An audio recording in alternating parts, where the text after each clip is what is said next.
Hi friends, welcome to Shamini Institute and welcome to Shamini Institute Daily Current Affairs. November 7, 2025 లో ఉన్నటువంటి current affairs discuss చేద్దామండి. So ముందుగా November 7, 2025 ఉన్న current affairs headlines. $100 billion క్లబ్లోకి State bank of India. So మరి భారత ప్రభుత్వ సంస్థ అయినటువంటి State bank of India so ఈ ఘనతను సాధించింది. $100 బిలియన్ క్లబ్లోకి మార్కెట్ క్యాపిటలైజేషన్ మార్కెట్ విలువ ఆధారంగా చేరడం జరిగింది. వెరీ ఇంపార్టెంట్ అండి కరెంట్ ఎకనామీ పాయింట్ ఆఫ్ వ్యూలో. దేశంలో అత్యంత కాలుష్య నగరంగా దారుహేడా అనే నగరం గుర్తించబడిందండి. సో మరి ఎక్కడుంది దారుహేడా నగరం, ఇలాంటి విశేషాలు డిస్కస్ చేద్దాం. దేశంలో దాతృత్వ జాబితాలు ఒక ఫిలాంథ్రపీ అని చెప్పేసి అంటాం, సేవ చేయడంలో అన్నమాట, డబ్బులని ఆ విధంగా సేవ ఖర్చు చేయడంలో. సో దేశంలో దాతృత్వ జాబితాలో శివనాడర్ అగ్రస్థానంలో నిలవడం జరిగింది. ఇలా వరుసగా 4వసారి ఘనతను సాధించడం జరిగిందండి. అండ్ నెక్స్ట్ వచ్చేసి మరి టుడే నవంబర్ 7, 2025 సో చాలా ఇంపార్టెన్స్ ఉంది. సో మన జాతీయ గేయం వందే మాతరం రాయబడి ఈ రోజుకి 150 ఇయర్స్ అవుతున్న నేపథ్యం, 150 సంవత్సరాలు. అందుకే 150 సంవత్సరాల వందే మాతర గేయం. అండ్ నెక్స్ట్ వచ్చి ఈరోజు మరొక ఘనత ఉంది. భారత హాకీ ఇండియా అంటే మన భారత హాకీ సమాఖ్యను హాకీ ఇండియా అంటాం. హాకీ ఇండియా అంతర్జాతీయ హాకీ సమాఖ్యచే గుర్తించబడి 100 సంవత్సరాలు అవుతుంది. అందుకోసమే 100 సంవత్సరాల హాకీ ఇండియా అనే ఒక ప్రత్యేకమైన కార్యక్రమం నిర్వహిస్తున్నారండి ఈరోజు. వెరీ ఇంపార్టెంట్ అనమాట స్పోర్ట్స్ అప్డేట్లలో. దీంతో పాటుగా మరికొన్ని ప్రాంతీయ, జాతీయ, అంతర్జాతీయ అంశాలు, సైన్స్ అండ్ టెక్నికల్ అప్డేట్స్ మనం డిస్కస్ చేసుకుందామండి. ముందుగా మొదటి అంశంకి వెళ్దాం, ఒక్కొక్క అంశానికి వెళ్దామండి. సో మరి $100 బిలియన్ క్లబ్లోకి ఎస్బీఐ. సో మనం 2 days బ్యాకే మనం డిస్కస్ చేసుకున్నాం. మరి state bank of India so మనకి ప్రపంచంలో అత్యున్నతమైన బ్యాంకులలో 43వ స్థానంలో ఉంది అని చెప్పేసి మనకి Challa Srinivasulu Setty State bank of India chairperson చెప్పడం జరిగింది. ఈ క్రమంలో మరి మార్కెట్ ఒక షేర్ ఆధారంగా ఈ ఒక సంబంధించిన బాంబే స్టాక్ ఎక్స్చేంజ్లో state bank of India share అనేది 960 ఒకనా. సో మార్కెట్ పరంగా చూసినట్లయితే స్టేట్ బ్యాంక్ ఆఫ్ ఇండియా యొక్క షేరు $960.75 960.75 రూపీస్కి చేయడం ద్వారా స్టేట్ బ్యాంక్ ఆఫ్ ఇండియా యొక్క మార్కెట్ విలువ ఆధారంగా అంటే మార్కెట్ క్యాపిటలైజేషన్ అని చెప్పేసి అంటామండి. సో మార్కెట్ క్యాపిటలైజేషన్ సో మరి మార్కెట్ క్యాపిటలైజేషన్ ఆధారంగా సో మనకి స్టేట్ బ్యాంక్ ఆఫ్ ఇండియా యొక్క మొత్తం కూడా షేర్స్ వాల్యూ మార్కెట్ ద్వారా ఏంటంటే $100 బిలియన్ చేరడం జరిగిందండి. ఇట్లా ప్రభుత్వ రంగం నుండి తొలిసారిగా ఈ సంస్థ ఒక స్టేట్ బ్యాంక్ ఆఫ్ ఇండియా ఈ ఘనతను సాధించడం జరిగింది. ఈ ఘనత సాధించినటువంటి 6th ఇండియన్ కంపెనీగా, 6th ఇండియన్ ఇన్స్టిట్యూట్గా, 6th ఇండియన్ కంపెనీగా, 6వ భారతీయ కంపెనీగా స్టేట్ బ్యాంక్ ఆఫ్ ఇండియా గుర్తించబడింది. సో మరి గతంలో చూసినట్లయితే Reliance Industries and HDFC bank and Bharti Airtel సంస్థ అంతేకాకుండా టీసీఎస్ అండ్ ఐసిఐసిఐ. సో ఇలా ఈ 5 తర్వాత సో మనకి $100 బిలియన్ క్లబ్లోకి చేరినటువంటి ఈ 6వ మన భారతీయ కంపెనీగా ఉన్నది. 6వ సంస్థనే మనకి ఏంటి అని చెప్పేసి అంటే ఇది స్టేట్ బ్యాంక్ ఆఫ్ ఇండియా అండి. Very important. State bank of India ఈ $100 క్లబ్లో చేరినటువంటి మన భారతీయ తరపున ఎన్నో కంపెనీ అన్నప్పుడు ఎన్నో సంస్థ అంటే 6వ సంస్థ. మరి రిలయన్స్ ఇండస్ట్రీస్, హెచ్డిఎఫ్సి బ్యాంక్, భారతీ ఎయిర్టెల్, టీసీఎస్ అండ్ ఐసిఐస్ తర్వాత ఈ ఘనత అనేది సాధించడం జరిగింది. సో మనకి ప్రతిరోజు కూడా డిస్కస్ చేసుకుంటున్నాం స్టేట్ బ్యాంక్ ఆఫ్ ఇండియా గురించి. So state bank of India పాత పేరు అంటే ఇంపీరియల్ బ్యాంక్ అండి. సో ఇంపీరియల్ బ్యాంక్ అనేది స్టేట్ బ్యాంక్ ఆఫ్ ఇండియా పాత పేరు. సో నెక్స్ట్ వచ్చేసి మనకి ఇంపీరియల్ బ్యాంక్ అనేది స్టేట్ బ్యాంక్ ఆఫ్ ఇండియాగా ఎప్పుడు మారిందంటే 1955 జూలై 1న మారింది. అందుకే జూలై 1ని మనం స్టేట్ బ్యాంక్ ఆఫ్ ఇండియా వ్యవస్థాపక దినోత్సవం జరుపుకుంటాం. మరి ఎస్బీఐ యొక్క ప్రధాన కార్యాలయం ఎక్కడ కలదు అంటే ముంబైలో కలదనే విషయం. ప్రజెంట్ ఎస్బీఐకి చైర్పర్సన్గా పనిచేస్తున్న వారు చెల్లా శ్రీనివాసులు శెట్టి అండి. చెల్లా శ్రీనివాసులు శెట్టి అనేవారు ఎస్బీఐకి చైర్పర్సన్గా పనిచేస్తున్న నేపథ్యం. మరో అంశాన్ని సందర్భంగా గమనించాలి. మరి స్టేట్ బ్యాంక్ ఆఫ్ ఇండియా విషయంలో మరొక అంశాన్ని చూడాలి. స్టేట్ బ్యాంక్ ఆఫ్ ఇండియా నగదు రహిత లావాదేవీలని ప్రోత్సహించే ఉద్దేశంతో స్టేట్ బ్యాంక్ ఆఫ్ ఇండియా ప్రారంభించిన యాప్ పేరు ఏం పేరండి? యోనో అనే ఒక ఎస్బీఐ అనేది యూ ఓన్లీ నీడ్ వన్ అనే ఒక యాప్ను కూడా ప్రారంభించడం జరిగిన నేపథ్యం గమనించండి. ఓకేనండి, ఇది మన స్టేట్ బ్యాంక్ ఆఫ్ ఇండియా ఉన్నటువంటి లేటెస్ట్ ఇన్ఫర్మేషన్ అండి. నెక్స్ట్ కరెంట్ అఫైర్కి వెళ్దాం. జస్టిస్ బాలకృష్ణన్ కమిషన్ పూర్తి పేరు వచ్చేసి justice KG Balakrishnan commission. So కేంద్ర ప్రభుత్వం నియమించింది. ఏ విషయంలో కేంద్ర ప్రభుత్వం నియమించిందంటే సో మతం మారినటువంటి దళితులకి ఎస్సీ స్టేటస్ అనేది, ఎస్సీ హోదా అనేది ఇవ్వాలా వద్దా ఈ కల్పించే అంశం పైన, సో మతం మారినటువంటి దళితులకి ఎస్సీ హోదా కల్పించే అంశం పైన అధ్యయనం చేయడానికి కేంద్ర ప్రభుత్వం నియమించింది. కేంద్ర ప్రభుత్వంలోని ministry of the social justice and empowerment అంటే కేంద్ర సామాజిక న్యాయం అండి. సో కేంద్ర సామాజిక న్యాయం అండ్ సాధికారత మంత్రిత్వ శాఖ, కేంద్ర సామాజిక న్యాయం, సో సాధికారత అండి, సో మరి సాధికారత మంత్రిత్వ శాఖ వాళ్ళు, మంత్రిత్వ శాఖ వాళ్ళు ఇక సంబంధించినటువంటి ఈ కమిషన్ నియమించడం జరిగింది అనమాట.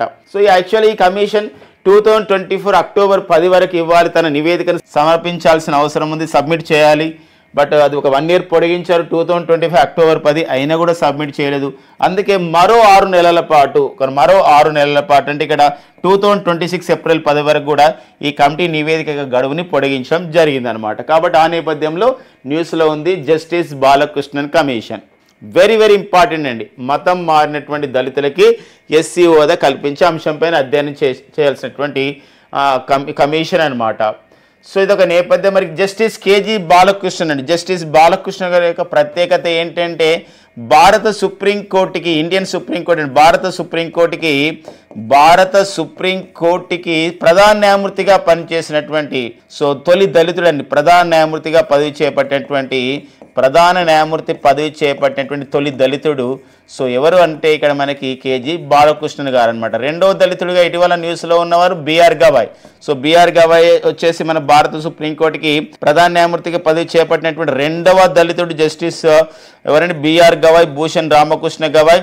మరొక విషయం అంతేకాకుండా ఈ యొక్క జస్టిస్ బిఆర్ గవాయ్ ఈ యొక్క భారత సుప్రీంకోర్టు ప్రధాన న్యాయమూర్తి పదవి చేపట్టినటువంటి తొలి బౌద్ధ మతస్థుడు ఎవరంటే జస్టిస్ బిఆర్ గవాయ్ అనే అంశాన్ని గమనించండి. So very very important. మరి కేంద్ర సామాజిక న్యాయం సాధికారత మంత్రి అంటున్నాం కాబట్టి ఎవరండి ప్రజెంట్ మరి కేంద్ర సామాజిక న్యాయం సాధికారత మంత్రిగా ఎవరున్నారంటే ఎస్ వీరేంద్ర కుమార్ అండి.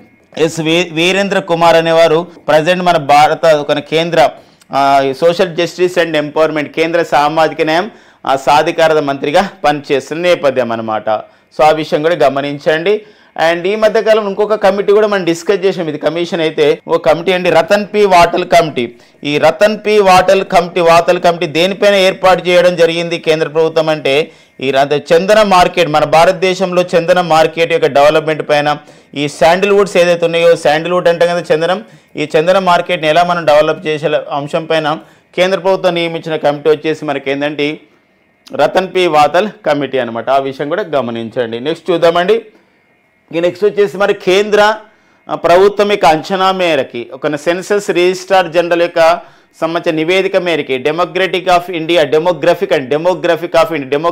ఏంటండి స్టడీ ఆఫ్ ది పాపులేషన్, మనం డెమోగ్రఫీ అంటాం. మరి డెమోగ్రఫిక్ స్టేటస్ ఆఫ్ ఇండియా ప్రకారం సో భారత్లో అత్యధిక జనాభా గల జిల్లా అంటే 2025 నాటికి అన్నమాట, అక్టోబర్ నాటికి భారత్లో అత్యధిక జనాభా గల జిల్లా, most populated district in India అనేది మనకి ఉత్తర 24 పరగణాల district, north 24 Parganas district, west బెంగాల్లోని ఈ జిల్లా ఈ గుర్తింపు పొందడం జరిగిందనమాట. ఇది జనాభా అంచనాలు, ఎస్టిమేషన్ ఆఫ్ ది సెన్సస్ 2025 ప్రకారం అండి. జనాభా అంచనాలు 2025 ప్రకారం భారత్లో అత్యధిక జనాభా గల జిల్లా వచ్చేసి మనకు ఉత్తర పరగణాల జిల్లా అనమాట. ఇది మనకి ఓకేనండి. సో ఉత్తర పరగణాల జిల్లా, సో మనకి జనాభా వచ్చేసి 10.9 మిలియన్లు అండి. అంటే దాదాపుగా చూసినట్లయితే చదరపు కిలోమీటర్ అంటే ఇక్కడ జనసాంద్రత ఎలా ఉంటుందంటే ప్రతి చదరపు కిలోమీటర్కి 2469 ఆ విధంగా మంది ఉన్నారనమాట. అది ఒక డెన్సిటీ, పాపులేషన్ డెన్సిటీ, జనసాంద్రత.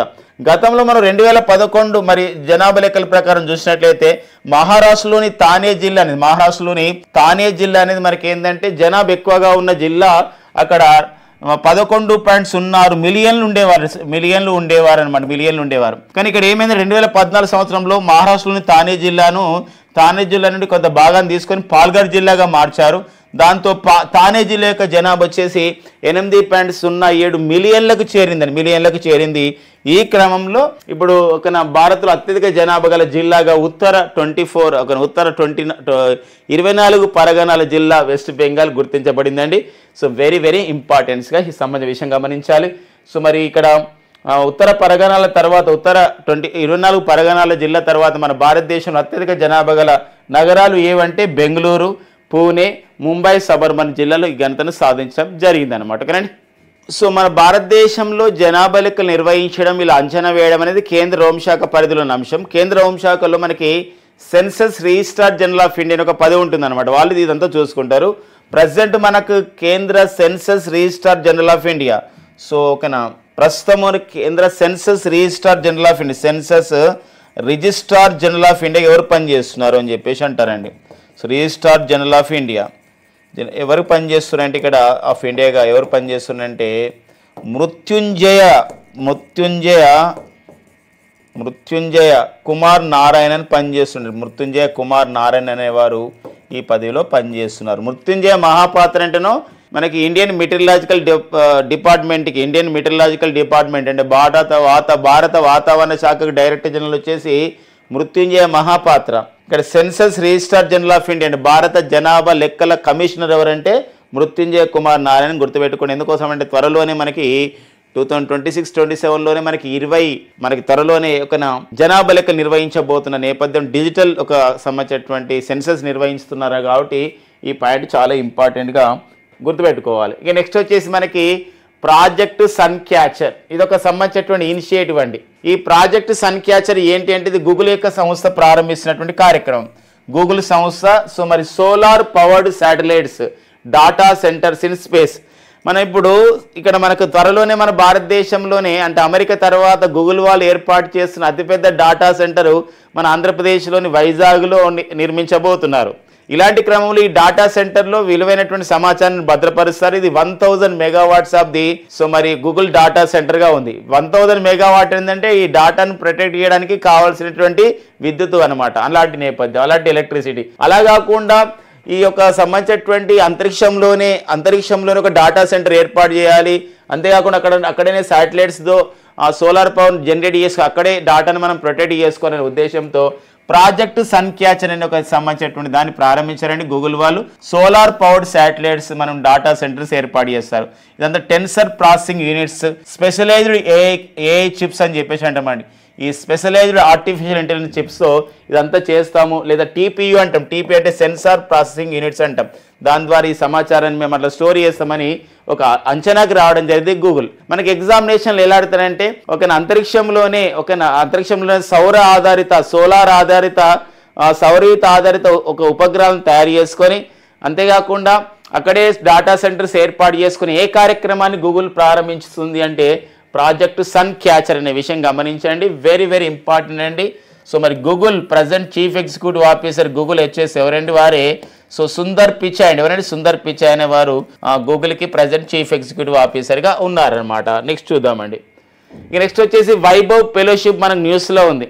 ఎందుకు వైభవ్ ఫెలోషిప్ న్యూస్లో ఉందంటే ఇటీవల కాలంలో మనము అంటే వివిధ దేశాల్లో ఉన్నటువంటి ఈరోజు మనం చూసినట్లయితే వివిధ దేశాల్లో మన ప్రవాస భారతీయులు చాలా దేశాల్లో శాస్త్రవేత్తలుగా ఉన్నారు, వివిధ హోదాల్లో ఉన్నారు. అలాంటి వాళ్ళు మన భారతదేశానికి రప్పించుకోవాలి.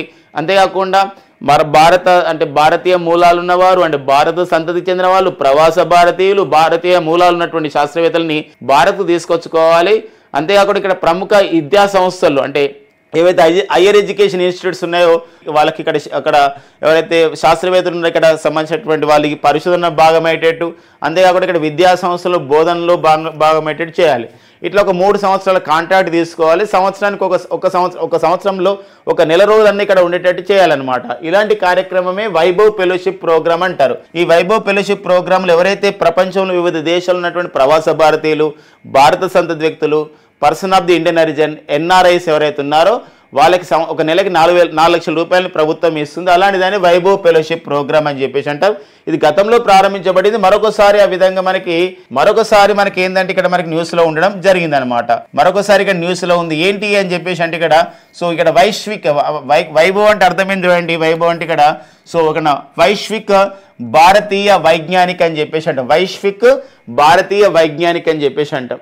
It is awarded to outstanding scientist, technologist of India origin who are engaged in research activities in their respective countries అని చెప్పేసి అంటాం. ఎందుకోసం ఇక్కడ మనం ఒక పిలుపు మన భారత ప్రధాని నరేంద్ర మోడీ గారు కూడా ఒక పిలిపించారు, ఒక కాల్ చేశారు. ఏంటంటే ప్రపంచవ్యాప్తంగా ఉన్నటువంటి శాస్త్రవేత్తలు భారతదేశంలోకి రండి, ఒక స్వదేశీయతను ప్రోత్సహించాలి, సెల్ఫ్ రిలయన్స్ని మనం ప్రోత్సహించాలి, ఆత్మనిర్భరత ప్రోత్సహించాలని మీ యొక్క సపోర్ట్ మాకు అవసరం. ఇలా 3 years పనిచేయడానికి రండి, ఒక 1 month ఖచ్చితంగా 3 yearsలో కనీసం సంవత్సరానికి 1 month ఉండేటట్టు ఏర్పాటు చేసుకుంటాం, అలాంటి వాళ్ళకి మేము సపోర్ట్ చేస్తాం, ఒక ప్రోగ్రామ్ ద్వారా ఈ ఫెలోషిప్ను కూడా ఇస్తాం, రెమ్యునరేషన్ కూడా ఇస్తామని చెప్పడం జరిగింది. ఈ వైభో స్కీమ్ అనమాట. మనకి ఎగ్జామినేషన్లు ఎలా అడగవచ్చు అంటే ఇటీవల ప్రారంభించిన కేంద్ర ప్రభుత్వ కార్యక్రమం, అంటే గతంలో ప్రారంభించారు, ఇటీవల వార్తలు ఉన్నటువంటి కేంద్ర ప్రభుత్వ కార్యక్రమం వైభో యొక్క ముఖ్య ఉద్దేశం ఏంది, ఇలాంటి క్వశ్చన్ ఎక్స్పెక్ట్ చేయడానికి ఉంటుందన్నమాట. ఇక నెక్స్ట్ వచ్చేసి మనకి ఐఎన్ఎస్ సావిత్రి అండి. సో మరి ఐఎన్ఎస్ సావిత్రి యొక్క ప్రత్యేకత ఏంటి అంటే ఇది మనకి ఒక తీర ప్రాంత గస్తీని చేపడుతున్నటువంటి ఒక నౌక, ఈ యొక్క ఆఫ్ షోర్ పెట్రోల్ నౌక అని చెప్పేసి అంటామండి. ఇది మనకి తీర ప్రాంతాన్ని గస్తీ చేపడుతుంది. ఇది మనకి మారిషస్లో మాల్దీవుల దేశంలో మన భారత్ ఆ దేశాలతో ఉన్నటువంటి ఒక సంబంధాల మేరకి అక్కడ కూడా గస్తీ చేపడుతుంది. ఇటీవల కాలంలో ఐఎన్ఎస్ సావిత్రి ఈ నౌకని మారిషస్లోని పోర్ట్ లూయిస్లో ఆ దేశం ఎంతో ఘన స్వాగతం చేయడం జరిగింది. మరి నేషనల్ కోస్ట్ గార్డ్ ఏవేదైతే జాతీయ తీర ప్రాంతాన్ని గస్తీని చేపడుతున్నటువంటి ఐఎన్ఎస్ సావిత్రి మనకి ఒక మజ్గాన్ డాక్ లిమిటెడ్, మన భారతదేశం చెందినటువంటి మజ్గాన్ డాక్ లిమిటెడ్ వాళ్ళు అభివృద్ధి చేయడం జరిగిందనమాట. ఇది తూర్పు నౌకాదళానికి చెందినటువంటి ఆఫ్ షోర్ పెట్రోల్ నౌక అండి. సో మరి నైరుతి హిందూ మహాసముద్ర ప్రాంత దీర్ఘ శ్రేణి కార్యాచరణ అంటే ఒక లాంగ్ టర్మ్ ఫాలోఅప్ యాక్టివిటీ అనేది చేస్తుంది అనమాట. ఎందుకోసం అంటే తీర ప్రాంత భద్రత గురించి, భారత్ తీర ప్రాంత భద్రత గురించి సాగర్ అనే కార్యక్రమాన్ని 2015లో ప్రారంభించింది. అండ్ నెక్స్ట్ వచ్చేసి ఇదే కార్యక్రమం ఇప్పుడు మహాసాగర్గా రూపొందించుకుందన్నమాట. ఈ మహాసాగర్ ద్వారా ఏంటంటే తీర ప్రాంత భద్రతని భారత్ వివిధ దేశాలతో అందిపుచ్చుకుంటుంది అనమాట. అందుకే security and growth all in the region అని Mahasagar mutual and holistic advancement security and growth across the region అని చెప్పేసి ఇట్లా మహాసాగర్ అనే కార్యక్రమాన్ని నిర్వహించుకోవడం జరుగుతుంది. మరొకసారి దీని అబ్రివేషన్ గమనించండి.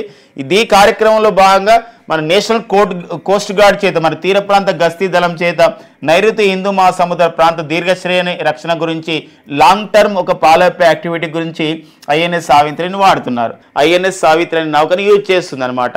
ఎందుకోసం అంటే ఇక్కడ ఐఎన్ఎస్ సావిత్రి అంటే ఒక దేశం అంటే ఇక్కడ తీర ప్రాంతం మాకుంది, మేము తీర ప్రాంతంలో ఉంటాము, గస్తీ చేపట్టడమే కాదు ఆ చుట్టుపక్కల దేశాలతో కూడా అలాంటి ఒక అవినాభ సంబంధాన్ని, మంచి సెక్యూరిటీని మనం సమాచారాన్ని ఇచ్చిపుచ్చుకోవాల్సిన అవసరం ఉంది. ఆ నేపథ్యంలోనే ఐఎన్ఎస్ సావిత్రిని మనం అక్కడ పంపించడం జరిగింది.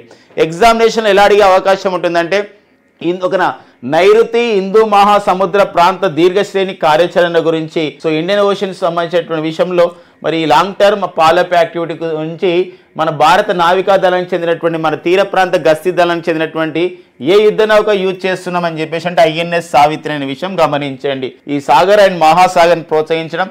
సాగర్ అంటే అర్థం ఏంటంటే security and growth all in the region అని, మహాసాగర్ అంటే ఒక mutual and holistic advancement security and growth across the reason. ఇక్కడ ఆల్ ఇన్ ద రీజన్ అని వస్తుంది, ఇక్కడ అక్రాస్ ద రీజన్ అనే విషయం గమనించండి. సో మన ఇండియన్ కోస్ట్ గార్డ్ అంటున్నాం లేదా నేషనల్ కోస్ట్ గార్డ్ అంటున్నాం, అంటే భారత తీర ప్రాంత గస్తీ దళం అని చెప్పేసి అంటున్నాం.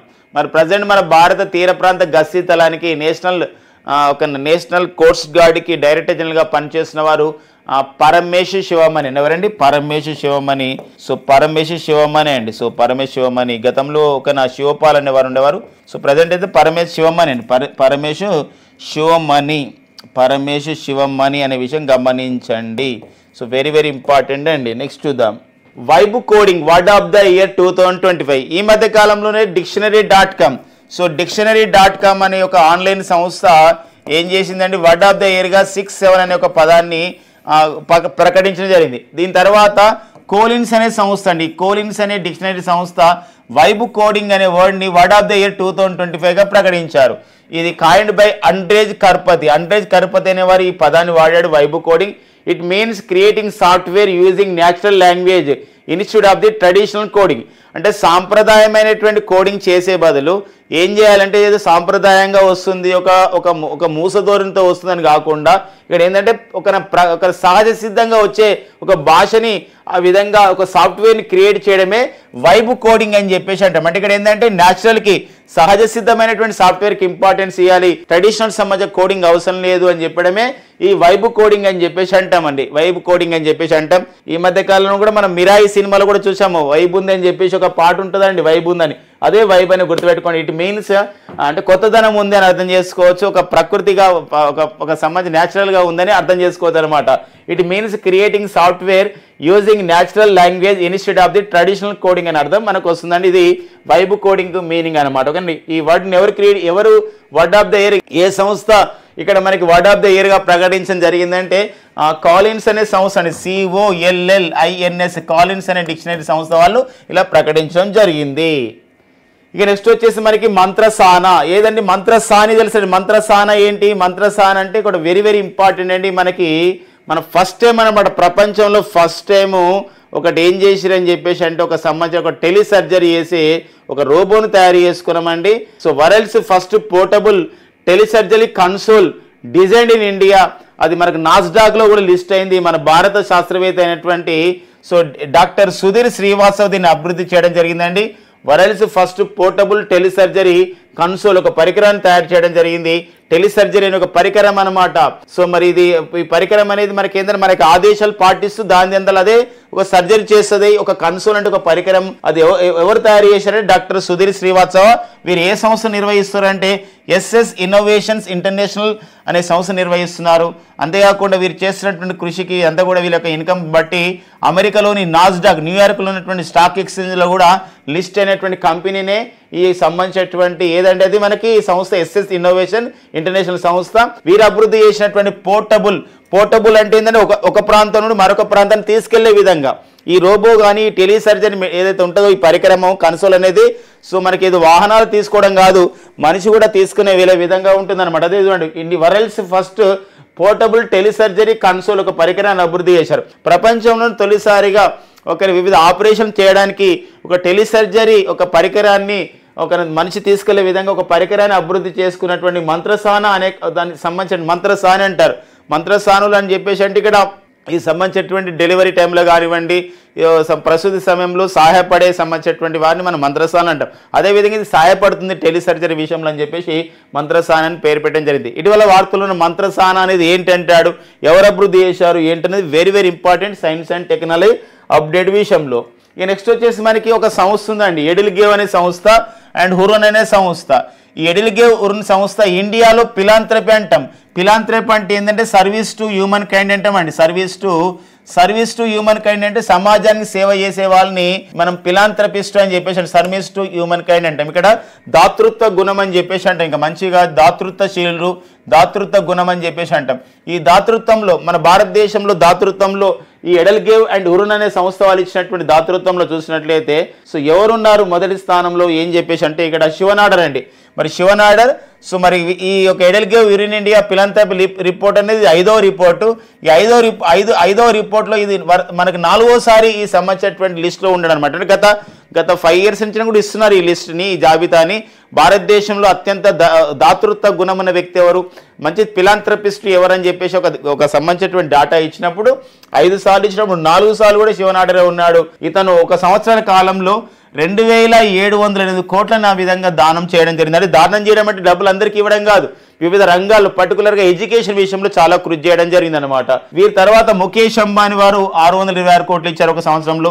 తర్వాత బజాజ్ ఫ్యామిలీ వాళ్ళు 446 కోట్లు అండ్ కుమారమంగళం బిర్లా వాళ్ళు 440 కోట్లు అండ్ అదాని ఫౌండేషన్ వాళ్ళు 386 కోట్లు ఇవ్వడం జరిగింది. ఈ విషయం గమనించండి. మన భారతదేశంలో దాతృత్వ గుణం ఉన్నటువంటి కంపెనీలు లేదా ఆ కుటుంబాల జాబితాలు చూసినట్లయితే శివనాడర్ కుటుంబం, ముఖేష్ అంబానీ కుటుంబం, బజాజ్ ఫ్యామిలీ కుటుంబం, కుమారమంగళం బిర్లా కుటుంబం, అదాని ఫౌండేషన్ ఈ సంబంధించిన వాళ్ళు వరుసగా 5వ స్థానంలో నిలవడం జరిగింది. మరి భారతదేశంలో ఇవన్నీ ఎందుకు ఇస్తారంటే కార్పొరేట్ సోషల్ రెస్పాన్సిబిలిటీ, కార్పొరేట్ సామాజిక బాధ్యత అని చెప్పేసి అంటామండి. కార్పొరేట్ సోషల్ రెస్పాన్సిబిలిటీ అంటాం. కార్పొరేట్ సామాజిక బాధ్యతతో భాగంగా ఏవైతే మనకి ఈ యొక్క కార్పొరేట్ చట్టం 2013 ప్రకారం ఏదైతే ఉంటుందో మనకి ఈ యొక్క కార్పొరేట్ చట్టం ప్రకారం సో కొంచెం టర్న్ ఓవర్ ఉన్నటువంటి కంపెనీలు ఏవైతే ఉంటాయో 500-1000 కోట్ల టర్న్ ఓవర్ల కంపెనీలు వాళ్ళ లాభంలో వాళ్ళ ప్రాఫిట్లో ఒక 2% ఖర్చు చేయాల్సిన అవసరం ఉంటుంది. అలాంటి నేపథ్యంలో కార్పొరేట్ సోషల్ రెస్పాన్సిబిలిటీ భాగంగా ఇవన్నీ కూడా చేస్తూ ఉంటారన్నమాట. ఇది మంచి నిర్ణయంగా చెప్పుకోవచ్చు. మరి ఈ క్రమంలో ఇలాంటి జాబితాలు ఇవ్వడం ద్వారా మరింత మందికి ఒక బూస్ట్ లాగా ఉపయోగపడుతుంది. మరింత మంది ఫిలాంథ్రపీలోకి ఆ విధంగా వచ్చే అవకాశం అనేది ఉంటుందని చెప్పవచ్చు అనమాట. ఓకే, ఇదంతా ఓకేనండి. మరి కార్పొరేట్ సోషల్ రెస్పాన్సిబిలిటీ ద్వారా ఎక్కువగా వీళ్ళందరూ వివిధ సంబంధించినటువంటి కార్యక్రమాలకు ఎక్కువగా ఎడ్యుకేషన్ కార్యక్రమాలకు అండ్ హెల్త్ సెక్టార్ అంటే ఆరోగ్య రంగంలో ఎక్కువగా ఖర్చు పెడుతున్నారు, మంచిదే. బట్ ఏ రాష్ట్రాలకు ఎక్కువగా కార్పొరేట్ సోషల్ రెస్పాన్సిబిలిటీ ద్వారా నిధులు వస్తున్నాయి అంటే వివిధ కంపెనీలు తమ యొక్క కార్పొరేట్ సామాజిక బాధ్యతలో భాగంగా ఏ రాష్ట్రాలకు ఎక్కువ నిధులు ఇస్తున్నాయంటే సో మహారాష్ట్ర, గుజరాత్ అండి. ఎందుకోసం అంటే ఇక్కడే మనకి ఎక్కువ కార్పొరేట్లు ఉన్నారని చెప్పేసి ఒక భావన. ఇలా ప్రతి point important my dear friends. Next we move to the next point అండి, సైకత నావా. సో మరి సైకత నావా యొక్క ప్రత్యేకత ఏంటి? సో సైకత నావా అండి ఏంటండి? సైకత నావా అంటే మనం చిన్నప్పుడైతే మనం ఇసుకలో విధంగా గుళ్ళు కట్టుకునే వాళ్ళం. మన చేతి మనకు సంబంధించినటువంటి ఆ కాలు పైన మొత్తం కూడా మనకు సంబంధించిన కొంచెం మట్టిని పోసి ఇలా ఒక చిన్న గూట్లాగా చేసుకునే వాళ్ళం. అదే సముద్ర తీరాన్ని ఇంకా ఎక్కువ చేస్తాం. అలా సముద్ర తీరాన్ని ఇంకింత ఎక్కువ ఇసుక ఉంటుంది. అలాంటి అంత ఇసుకతో ఏం చేశారంటే ఒక సైకత నావ, ఒక ఓడ లాంటి ఒక నిర్మాణం చేశారు. ఆ ఓడ లాంటి నిర్మాణం అనేది 50 అడుగుల పెద్దగా ఉందండి, 50 అడుగుల ఎత్తున. ఈ 50 అడుగుల ఎత్తుతో అలా కట్టారనమాట. ఒక ఓడ లాంటి నిర్మాణం చేశారు. ఒక సంబంధించిన విషయంలో ఎవరైతేనంటే సో ఒడిశా రాష్ట్రానికి చెందినటువంటి వారు, మరి పూరిలో జన్మించారు. మరి వారు ఎవరంటే సుదర్శన్ పట్నాయక్ గారు. ఎవరంటే సుదర్శన్ పట్నాయక్ గారు. వీరు చేసినటువంటి కృషికి గాను కళల రంగంలో వీరికి పద్మశ్రీ అవార్డు కూడా ఇచ్చారు. మరి ఒడిశాకు చెందిన ప్రముఖ సైకత శిల్పి సో మరి ఇది చేశారు. కటక్లో చేశారు, ఒడిశాలోని కటక్లో. ఎందుకు కటక్లో ఈ నిర్మాణం చేశారంటే అక్కడ ఒక ఉత్సవం నిర్వహిస్తున్నారు, బలియాత్ర 2025. ఆ భాగంలో ఆ కార్యక్రమంలో భాగంగా ఒక 50 అడుగుల సైకత నావని చేయడం జరిగింది. సో 50 అడుగులు అండి, 50 అడుగుల సంబంధించి సైకత నావ మొత్తం కూడా ఇలా చేశారు. ఈ తీర ప్రాంతంలో ఈ 50 అడుగుల సైకత నావకు చూసినటువంటి Guinness world records book of India రికార్డుకు వచ్చింది. World records of the book of India అనే ఒక సంబంధించి ప్రపంచ రికార్డు వారు సొంతం చేసుకోవడం జరిగిందనమాట. ఈ ప్రపంచ రికార్డ్స్ విషయంలో చాలా ఇంపార్టెంట్ అండి. ఇటీవల కాలంలోనే మన కేంద్ర ప్రభుత్వ కార్యక్రమం స్వస్థ నారీ సశక్తి పరిహార్ గుర్తుందా మై డియర్ ఫ్రెండ్స్? ఒకసారి స్వస్థ నారీ సశక్తి పరిహార్ అనే కార్యక్రమము 3 ప్రపంచ రికార్డులు సాధించింది. మనకు గుర్తుపెట్టుకోవాలి ఇదండి, చాలా ఇంపార్టెంట్ అనే విషయం గమనించండి. సెప్టెంబర్ 17 నుండి అక్టోబర్ 2, 2025లో నిర్వహించినటువంటి ఈ మహిళల ఆరోగ్య సంబంధించినటువంటి అవగాహన కార్యక్రమమే ఏదైతే స్వస్థ నారీ సశక్తి పరిహార్ కార్యక్రమానికి 3 ప్రపంచ రికార్డులు సాధించింది. ఇప్పుడు మరొక ప్రపంచ రికార్డు సాధించడం జరిగింది. ఇలా ప్రతి పాయింట్ ఇక్కడ ఇంపార్టెంట్గా చూసుకోండి. ఇక నెక్స్ట్ వచ్చేసి నిన్న అనగా నవంబర్ 6, 2025 దేశీయ సర్వే నౌక అంటే ఇండిజినస్గా, దేశీయ అంటే అర్థమే ఇండిజినస్గా ఒక సర్వే చేసే విధంగా ఉన్నటువంటి ఒక షిప్ని మనం ఇండియన్ నేవల్ షిప్ అయినటువంటి ఇక్షకును ప్రారంభించడం జరిగింది. నవంబర్ 6, 2025లో కొచ్చిలో ప్రారంభించారు. ఇది కోలకత్తాలో తయారు చేశారు. దేశీయంగా 80% ఇండిజినస్గా హోమ్ గ్రోన్ టెక్నాలజీతో తయారు చేశారు. అవసరమైతే ఈ నౌక 17,000 అంటే సముద్రం లోపల 17,000 మీటర్ల లోతున కూడా సర్వే నిర్వహించుకునే సామర్థ్యం ఈ ఐఎన్ఎక్స్ శిక్షకు ఉంది. మరి కోలకత్తాలోని ఏముందండి ఇక్కడ ఓడలు తయారు చేసే సంస్థ, నౌకలు తయారు చేసే సంస్థ garden reach ship builders engineers limited అనే సంస్థ ఉందండి. GRCE అంటారు. సో GRCE అంటే ఏంటి మై డియర్ ఫ్రెండ్స్ అంటే ఇక్కడ గార్డెన్ రీచ్ అండి, garden reach ship builders engineers limited అనే ఒక సంస్థ ఉంది. ఈ సంస్థ వాళ్ళు దీన్ని నిర్మించడం జరిగింది. కానీ ఎక్కడ ప్రారంభించారండి? ఇది కోల్కతాలో నిర్మించారు. కానీ ఎక్కడ ప్రారంభించారు? కొచ్చిన్లో ప్రారంభించారండి. మరి కొచ్చిన్ షిప్ యార్డ్ దగ్గర ప్రారంభించడం జరిగింది.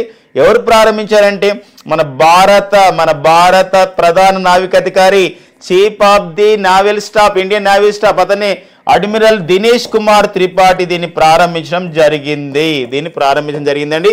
సో వెరీ ఇంపార్టెన్స్గా ఈ సంబంధించిన పాయింట్స్ మనం చూసుకోవాలి. ఎప్పుడైనా కాంపిటేటివ్కి వెళ్తున్నప్పుడు. ఎందుకోసం అంటే వెరీ సూన్ మనకి ఎగ్జామ్స్ వస్తున్న నవంబర్లో కొన్ని ఎగ్జామ్స్ నిర్వహించబోతున్నారు. ఈ క్రమంలో మనం చూసినట్లయితే ఆర్మీ స్టాఫ్, మన భారత ప్రధాన ఆర్మీ అధికారి ఎవరు, మన భారత ప్రధాన వైమానిక అధికారి ఎవరు, మన భారత ప్రధాన నావిక అధికారి ఎవరు, మన chief of the defence staff ఎవరు, ఈ నలుగురిని ఖచ్చితంగా నేర్చుకోవాలండి. Chief of the defence staff వచ్చేసి మనకి ఎవరండి? జనరల్ అనిల్ చౌహాన్. ఎవరండి my dear friend? General Anil Chauhan అనేవారు ఉన్నారండి. And chief of the army staff ఎవరున్నారంటే జనరల్ ఉపేంద్ర ద్వివేది అండి. ఎవరండి? జనరల్ ఉపేంద్ర ద్వివేది అండి. ఉపేంద్ర ద్వివేది ఉన్నారు. And chief of the air force staff ఎవరున్నారు? Air chief marshal. ఇవన్నీ హోదాలండి. Air chief marshal Amarpreet Singh ఉన్నారు. అండ్ నావీ భారత ప్రధాన నావికాధికారి ఎవరున్నారంటే అడ్మిరల్. సో అడ్మిరల్ ఇప్పుడే చెప్పుకున్న దినేష్ కుమార్ త్రిపాఠి ఉన్నారు. సో ఇలా మనం నేర్చుకోవాల్సిన అవసరం ఉంది, గుర్తుపెట్టుకోవాల్సిన అవసరం కూడా చాలా ఉంటుందండి. ఓకేనా? సో ఇవన్నమాట. మీరు కూడా ఒకసారి స్క్రీన్ షాట్ తీసుకునే ప్రయత్నం చేయండి. Chief of the defence staff, army staff and air force staff ఇండియాలో మరి ఎవరున్నారు ప్రధాన అధికారిగా నావీలు అని చెప్పేసి అడుగుతున్న నేపథ్యం అనమాట. నెక్స్ట్ వచ్చేసి మనకి WHO మరొకసారి న్యూస్లో ఉంది. WHO వివిధ సంబంధించినటువంటి వ్యాధులని లేకుండా అనుకోండి, ఒక దేశంలో వ్యాధుల యొక్క సంబంధించినటువంటి ఉనికి లేదనుకోండి, వ్యాధులు రావట్లేదు ఒక దేశంలో, ఒక 3 సంవత్సరాల పాటు ఒక వ్యాధి రాలేదనుకోండి, అప్పుడు WHO దాని యొక్క రూల్స్ అండ్ రెగ్యులేషన్స్ ప్రకారం ఒక వ్యాధిరహిత దేశంగా ప్రకటిస్తుంది. ఆ వ్యాధి రాకుండా ఆ వ్యాధిరహిత దేశంగా ప్రకటిస్తుంది. మనం కూడా 2014 సంవత్సరంలో ఒక పోలియో రహిత దేశంగా ప్రకటించబడింది. భారత్ ఏ సంవత్సరంలో పోలియో రహిత దేశంగా మనకు ప్రకటించబడింది అంటే 2014 సంవత్సరంలో ప్రకటించారు. ఈ సంవత్సరంలో మనం చూసినట్లయితే సురినామ్, జార్జియా లాంటి దేశాలు మలేరియా రహిత దేశాలుగా ప్రకటించబడ్డాయి. అంతే ఇలాంటి నేపథ్యం అనమాట.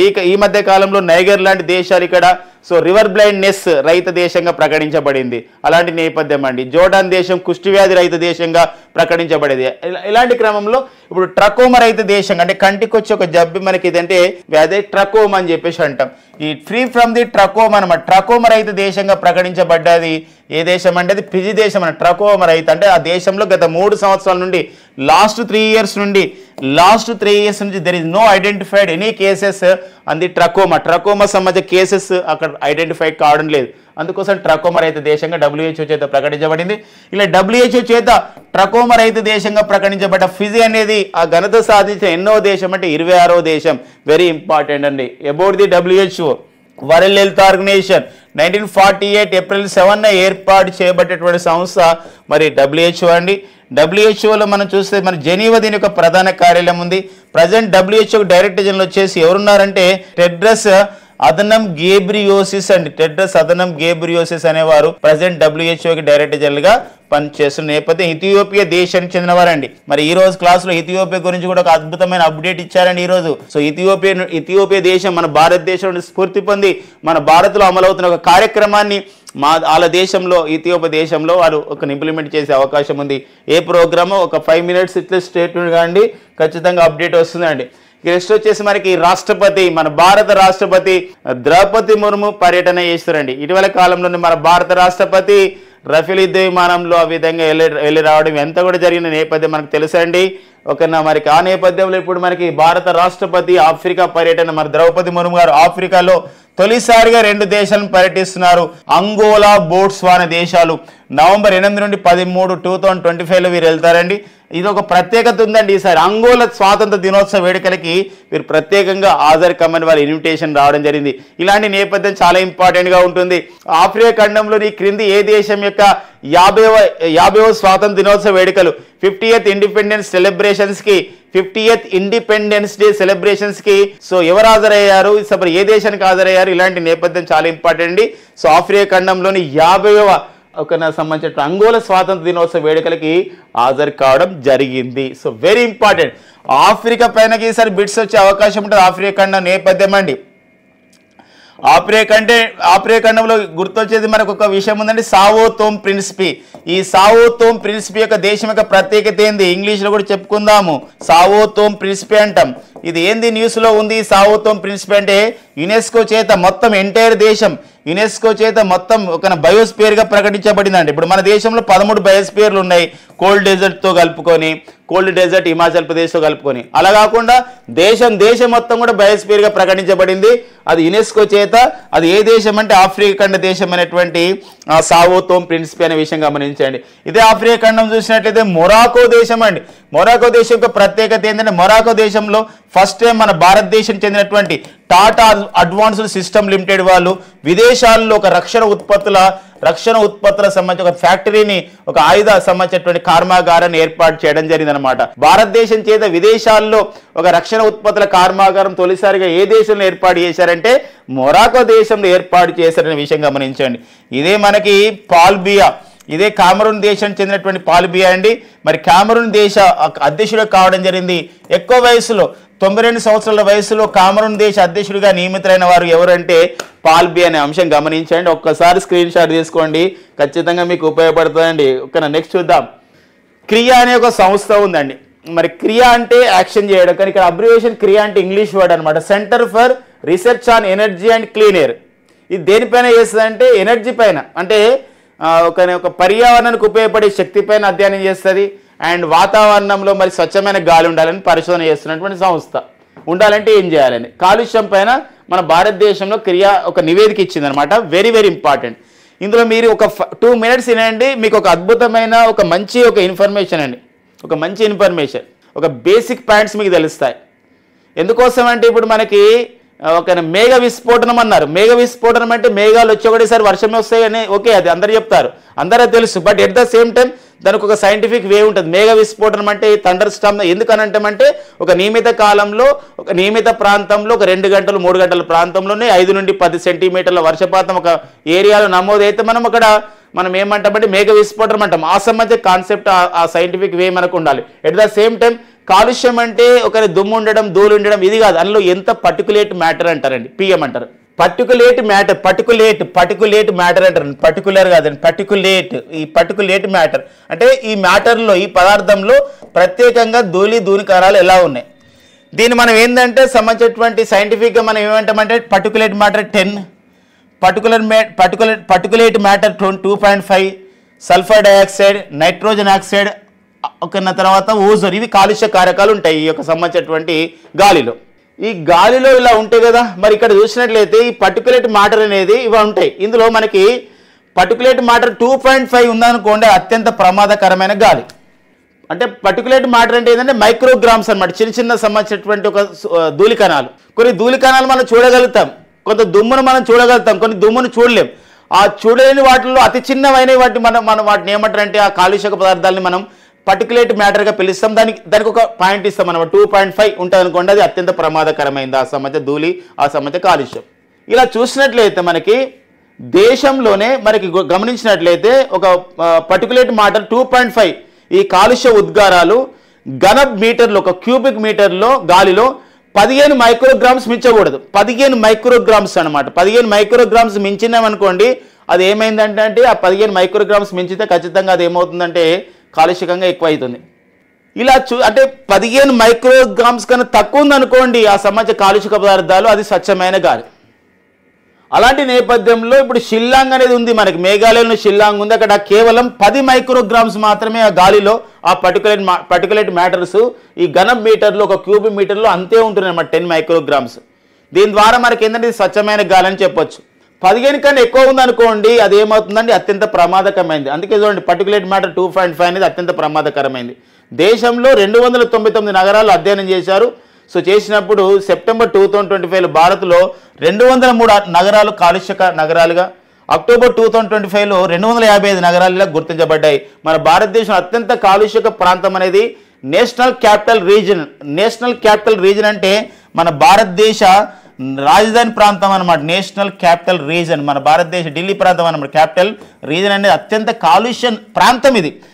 అలా కాకుండా దేశంలో అతి కాలుష్యమైనటువంటి నగరం ఏదంటే హర్యానా అండి. హర్యానాలోని ఏదండి దారువేడ నగరం. ఈ దారువేడ నగరం అంటే ఢిల్లీకి దగ్గర ఉంటుంది ఆ నగరము. సో అత్యంత కాలుష్య నగరంగా ఉందన్నమాట. ఇక్కడ గమనించాలి కాన్సెప్ట్ ఇంపార్టెంట్ ఏంటంటే పర్టికులేట్ మ్యాటర్ 2.5 అనేది ఈ సంబంధించినటువంటి కాలుష్యక ఉద్గారాలు. ఈ పర్టికులేట్ మ్యాటర్ అనేది ఒక కాలుష్యక పదార్థం అనుకుందాం. ఈ కాలుష్యక పదార్థాల్లో ఒక ఘన మీటర్ ఉంది అనుకోండి, ఒక ఘన మీటర్ ఉంటుంది. ఈ ఒక క్యూబిక్ మీటర్లో ఆ గాలిలో 15 మైక్రోగ్రామ్స్ ఈ సంబంధించినటువంటి కాలుష్యక పదార్థం ఉండకూడదు. ఏవవి ఈ SO2 కానీ, NO కానీ, O3 కానీ, PM2.1, PMT ఇవన్నీ కాలుష్యక పదార్థాలు ఇక్కడ ఉండకూడదు. ఇలా ఉంటే 15 మైక్రోగ్రామ్స్కి మించకూడదు. మించితే అది ఏమవుతుందంటే అది కాలుష్యక సంబంధించిన ధూళి దుమ్ముగా మారిపోతుంది. అంతకన్నా తక్కువ ఉందనుకోండి, ఇప్పుడు 10 మైక్రోగ్రామ్స్ మాత్రమే ఉందనుకోండి, అది చాలా స్వచ్ఛమైన గాలి అని చెప్పొచ్చు. 15 కన్నా లోపు ఉంటే కూడా స్వచ్ఛమైన గాలి అని చెప్పొచ్చు. ఇప్పుడు మన తిరుపతి ఎగ్జాంపుల్ ఇచ్చారు, తిరుపతిలో 55 ఉందని చెప్పేసి, అంటే కొంచెం కాలుష్యం ఉందని అర్థం చేసుకోవచ్చు ఇట్లా. సో షిల్లాంగ్ అలా కేవలం షిల్లాంగ్ మాత్రమే 10 మైక్రోగ్రామ్స్ ఉన్నట్టు చెప్పడం జరిగింది అనమాట. ఇది సో ఈ సంబంధించినటువంటి కాలుష్యం పైన క్రియా ఇచ్చేటువంటి నివేదిక అండి. సో వెరీ వెరీ ఇంపార్టెంట్ విషయం అండి. ఇక నెక్స్ట్ వచ్చేసి ఆంధ్రప్రదేశ్ రాష్ట్ర ప్రభుత్వం త్వరలోనే November 14-15 మనకి కాన్ఫెడరేషన్ ఆఫ్ ఇండియా ఇండస్ట్రీ చేత విశాఖపట్నంలో మనకు ఒక భాగస్వామ్య సదస్సు, పార్ట్నర్షిప్ సదస్సు, ఇన్వెస్ట్మెంట్స్ని ఆకర్షించే సదస్సు, పెట్టుబడుల్ని ఆకర్షించే సదస్సుని నిర్వహిస్తున్నారు. ఈ క్రమంలో దానికన్నా ముందు November 9-10, 2025లో మరి విశాఖపట్నంలోనే ఏపీ గ్లోబల్ ఎంఎస్ఎంఈ ఎగుమతుల సదస్సు, ఎంఎస్ఎంఈ అంటే మైక్రో స్మాల్ మీడియం ఎంటర్ప్రైజెస్ అంటామండి. మైక్రో స్మాల్ మీడియం ఎంటర్ప్రైజెస్ సదస్సు మనం నిర్వహిస్తున్నారండి. సో సదస్సుని దీని ద్వారా మన ఆంధ్రప్రదేశ్ రాష్ట్రంలో ఎంఎస్ఎంఈ ప్రొడక్ట్స్ ఏమున్నాయి, ఎగుమతులకు ఎలాంటి అవకాశాలు ఉన్నాయి, ఇలాంటి విషయాల్లో ఆ విధంగా 16 దేశాలు వచ్చి ఇక్కడ మనకి ఏదైనా ఇన్వెస్ట్మెంట్ చేసే అవకాశం అనేది ఉంది. వాళ్ళు అక్కడ దిగుమతి చేసుకునే అవకాశం ఉన్న విషయం ఇక్కడ ఇంపార్టెంట్ అండి. ఎంఎస్ఎంఈ గ్లోబల్ సదస్సు అనమాట విశాఖపట్నం నిర్వహిస్తున్నారు. నెక్స్ట్ వచ్చేసి మనకి international conference on the critical metals. ఈ క్రిటికల్ మెటల్స్ అంటాం. క్రిటికల్ మెటల్స్ అంటే అర్థం ఏంటంటే ప్రజెంట్ ఏదైతే మన ఇండస్ట్రీ 4.0 అంటున్నాం, ఈ ఇండస్ట్రీ 4.0 ప్రస్తుతం ఉన్నటువంటి పరిశ్రమలు అనేది ఇండస్ట్రీ 4.0 కిందకి వస్తాయి. ఈ పరిశ్రమలకు కావాల్సినటువంటి మెటల్స్ని ఒక సంబంధించిన ఖనిజాలు ఏవైతే ఉంటాయో, క్రిటికల్ మినరల్స్ ఉంటాయో వాటిని ఆ విధంగా ప్రొడ్యూస్ చేసే ఇంపార్టెంట్ అనమాట. వాటిపైన మనం ఎలా తీసుకోవాలి. ప్రజెంట్ మనకి నికెల్ ఇంపార్టెంట్, ప్రజెంట్ మనకి ఒక కోబాల్ట్ ఇంపార్టెంట్, ప్రజెంట్ మనకు చూసినట్లయితే మెగ్నీషియం ఇంపార్టెంట్, ప్రజెంట్ మనకు చూసినట్లయితే ఇక్కడ వెరీ ఇంపార్టెంట్ లిథియం. ఎందుకోసం అంటే విద్యుత్ వాహనాలు ఇలాంటి విషయంలో. మరి ఇలాంటి నేపథ్యంలో అలాంటి క్రిటికల్ మినరల్స్ పైన ఒక కాన్ఫరెన్స్ జరిగింది అనమాట. అది జంషెడ్పూర్లో జరిగింది. ఇందులో మరి uranium corporation of India limited CMD అయినటువంటి కంచం ఆనందరావు గారు పాల్గొన్నారు. CSIR అంటే council for the scientific and industrial research అని అంటున్నాం. దాని డైరెక్టర్ జనరల్ గారు అక్కడ పాల్గొనడం జరిగింది. సో నల్లతంబి కళాశాలి గారు ఎక్కడ జరిగింది మనకి ఇక్కడ ఇంపార్టెంట్ అండి. సో నెక్స్ట్ వచ్చేసి ముంబక్. ఈ ముంబక్ అనేది ఒక స్టార్టప్ అనమాట. ఇది బ్రెజిల్లో ఒక న్యూస్లో ఉంది. బ్రెజిల్ ఎందుకని న్యూస్లో ఉందంటే ఇప్పుడు conference of the 30 United nations framework convention on the climate change 2025 సదస్సును ఎక్కడ నిర్వహిస్తున్నారని చెప్పేసి అంటే బ్రెజిల్లో నిర్వహిస్తున్నారు. బ్రెజిల్లోని ఎక్కడ నిర్వహిస్తున్నారు అంటే బేలంలో నిర్వహిస్తున్నారండి. బేలంలో నిర్వహిస్తున్నారు ఈ conference of the 30 United nations framework convention on the climate change 2025. ఈ క్రమంలో మరి ఇక్కడ బ్రెజిల్లో మనకి అమెజాన్ అడవులు ఉన్నాయి, ఈ అమెజాన్ రెయిన్ ఫారెస్ట్ ఉన్నాయి, వర్షాధార అడవులు. వాటిని రిస్టోరేషన్ చేయాలి, పునరుద్ధరించాలి. గతంలో 3 years బ్యాక్ అక్కడ అమెజాన్లో వైల్డ్ ఫైర్ అంటాం, కార్చిచ్చు జరిగి ఒక లక్ష పైగా ఎకరాల మొత్తం కూడా ఒక అడవి అనేది మొత్తం కూడా కాలిపోయింది. ఈ క్రమంలో గూగుల్ సహాయంతో అంటే ఈ యొక్క గూగుల్ సంస్థ సహాయంతో ముంబరక్ అనే స్టార్టప్ వాళ్ళు అక్కడ నిధులని ఆ విధంగా తీసుకోవడం, నిధులని ఫండ్ రైజింగ్ చేయడం, ఆ ఫండ్స్ని సక్రమంగా యూజ్ చేసుకోవడానికి ఈ మొబక్ స్టార్టప్ని ఏర్పాటు చేయడం జరిగింది. ఈ మొబక్ స్టార్టప్ని సపోర్ట్ చేస్తున్న సంస్థ వచ్చేసి గూగుల్ అండి. ఎలా అడుగుతాడు ఇలాంటి సమాచారాన్ని అంటే అమెజాన్ అడవుల పునరుద్ధరణ గురించి మొబక్ స్టార్టప్ ఏర్పాటైంది. మరి ఈ మొబక్ స్టార్టప్తో ఒక రిస్టరేషన్ పునరుద్ధరిస్తున్నారు. అయితే దీనికి సపోర్ట్ చేసిన సంస్థ ఏదంటే గూగుల్ అనే విషయం గమనించండి. ఛాన్సెస్ అలా ఉంటాయి. నెక్స్ట్ వచ్చేసి మనకి నాన్సీ పెలోసి అండి, 85 years old politician who belongs to America దేశం చెందినటువంటి ఒక 85 సంవత్సరాల ఒక నాయకురాలు నాన్సీ పెలోసి. ఎన్నో అత్యున్నత పదవులు అలంకరించడం జరిగింది నాన్సీ పెలోసి గారు. సో మరి డెమోక్రటిక్ పార్టీకి చెందినవారు. 2027లో నేను రిటైర్ అయిపోతాను ఈ రాజకీయాల నుండి అప్పటి వరకు అని చెప్పడం జరిగింది అనమాట.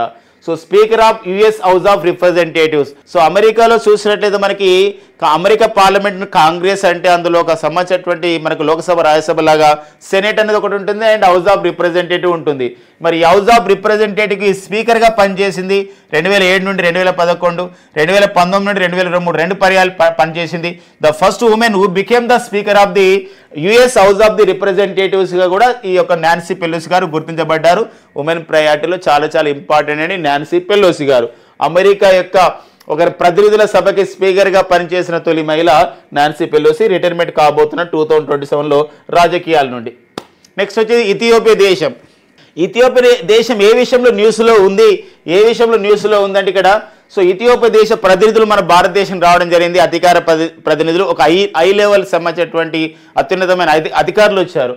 పేదరిక నిర్మూలన కోసం భారత్లో 2011లో ఒక కార్యక్రమం వచ్చిందండి. అది so Deen Dayal Antyodaya Yojana national rural livelihood mission. DAY డే అంటారండి. డిఏవై డే అంటే దీన్ దయాళ్ అంత్యోదయ మిషన్. దీన్ దయాళ్ సో దీన్ దయాళ్ అంటే పండిట్ దీన్ దయాళ్ యొక్క పేరు పైన వచ్చిందండి. పండిట్ దీన్ దయాళ్ అంత్యోదయ. అంత్యోదయ అంటే అందరూ కూడా అంత్యోదయ సమాజంలో ఒక అట్టడుగున వర్గంలో వాళ్ళని మనం అప్లిఫ్ట్మెంట్ చేయాలి అని చెప్పి ప్రధానమైన ఉద్దేశం అన్నమాట. అంటే వాళ్ళని ఒక దీన్ దయాళ్ అంత్యోదయ యోజన. మరి దీనికి ఇంకా ఏంది ఎన్ఆర్ఎల్ఎం అంటే అర్థం ఏంటంటే నేషనల్ రూరల్ లైవ్లీవుడ్ మిషన్. అంటే జాతీయ స్థాయిలో రూరల్ అంటే గ్రామీణ ప్రాంతంలో లైవ్లీవుడ్ అంటాం. లైవ్లీవుడ్ అనగా ఇక్కడ జీవనోపాధి కల్పించే మిషన్ అనమాట. సో ఈ కార్యక్రమానికి ministry of the rural development కేంద్ర గ్రామీణ అభివృద్ధి శాఖ 2011లో దీనికి మన దేశంలో అమలు చేస్తూ ఉంది. ఈ అమలు అనేది గొప్పగా జరిగింది. దీని ద్వారా కొంచెం మనకి గ్రామీణ అభివృద్ధి జరిగింది, గ్రామీణ ఉపాధి అభివృద్ధి జరిగింది గ్రామీణ ప్రాంతాల్లో. ఆ క్రమంలో ఇలాంటి ప్రోగ్రామ్ని మా దేశంలో ఇంప్లిమెంట్ చేస్తామని ఇథియోపియా వాళ్ళు మన భారత్తో చెప్పడం జరిగింది అనమాట. మరి ఇథియోపియాలో త్వరలోనే ప్రొడక్టివ్ సేఫ్టీ నెట్ ప్రోగ్రామ్ని అమలు చేయబోతున్నారు. దానిలో భాగంగా ఇది ఇన్క్లూడ్ చేయబోతున్నారు అని చెప్పేసి చెప్తున్నారు అనమాట. కాబట్టి భారత్లో అమలవుతున్నటువంటి ఏ కార్యక్రమాన్ని ఇథియోపియాలో అమలు చేస్తున్నారు, లేదా ఇథియోపియాలో ప్రతినిధులు ఈసారి భారతదేశంకి వచ్చి భారత్లో ఈ కార్యక్రమాన్ని స్ఫూర్తిగా తీసుకొని మేము అక్కడ గ్రామీణ పేదరికాన్ని అంతమొందిస్తామని చెప్పడం జరిగింది. అంటే అది Deen Dayal Antyodaya Yojana national rural livelihood mission అనే విషయం గమనించండి. సో మరి కేంద్ర గ్రామీణాభివృద్ధి శాఖ కార్యక్రమం. మరి కేంద్ర గ్రామీణాభివృద్ధి మంత్రి ప్రజెంట్ ఎవరంటే శివరాజ్ సింగ్ చౌహాన్ అండి. శివరాజ్ సింగ్ చౌహాన్ వీరి వ్యవసాయ శాఖ మంత్రిగా అండ్ గ్రామీణాభివృద్ధి శాఖ మంత్రి కూడా ఉన్నారండి. ఇథియోపియా మరొక న్యూస్లో ఉందండి. ఇథియోపియాలో మనం చూసినట్లయితే ఇక్కడ అతిపెద్ద డ్యామ్ అన్నమాట. మనకు అతిపెద్ద ఒక ప్రాజెక్ట్ని అక్కడ వాళ్ళు కట్టడం జరిగింది డ్యామ్ని. అది ఒక గ్రాండ్ ఇథియోపియన్ రెనెసైన్స్ డ్యామ్ని ఇటీవల కాలంలో ఏ దేశంలో నిర్మించడం జరిగిందంటే అది ఇథియోపియా దేశం అనే విషయం గమనించండి. ఇథియోపియా దేశం అనే విషయం గమనించండి. వెరీ వెరీ ఇంపార్టెంట్ అండి. సో మరి గ్రాండ్ ఇథియోపియన్ రెనెసైన్స్ డ్యామ్ అంటాను కదా, ఇది మనకి సుమారు 5,000 మెగావాట్ల విద్యుత్తును కూడా ఉత్పత్తి చేస్తారండి, జల విద్యుత్తుని. అంత పెద్ద డ్యామ్ ఆఫ్రికా ఖండంలోనే పెద్ద డ్యామ్ అన్నమాట. ఇది లార్జెస్ట్ డ్యామ్. మరి ఏ నది పైన కట్టారంటే ఇథియోపియాలో ఇది బ్లూ నైల్ అండి. ఎందుకంటే బ్లూ నైల్ పైన కట్టడం జరిగిందండి. వెరీ వెరీ ఇంపార్టెంట్ అండి. గ్రాండ్ జీ అంటే ఏంది గ్రాండ్, ఈ అంటే ఇథియోపియన్, గ్రాండ్ ఇథియోపియన్ రెనెసైన్స్ అండి. రెనెసైన్స్ అని అంటాం. రెనెసైన్స్ అంటే పునర్జీవనం చేయడం డ్యామ్ అని అర్థం వస్తుంది. గుర్తుపెట్టుకోండి ఫ్రెండ్స్. ఓకేనా, నెక్స్ట్ చూద్దామండి current affairs.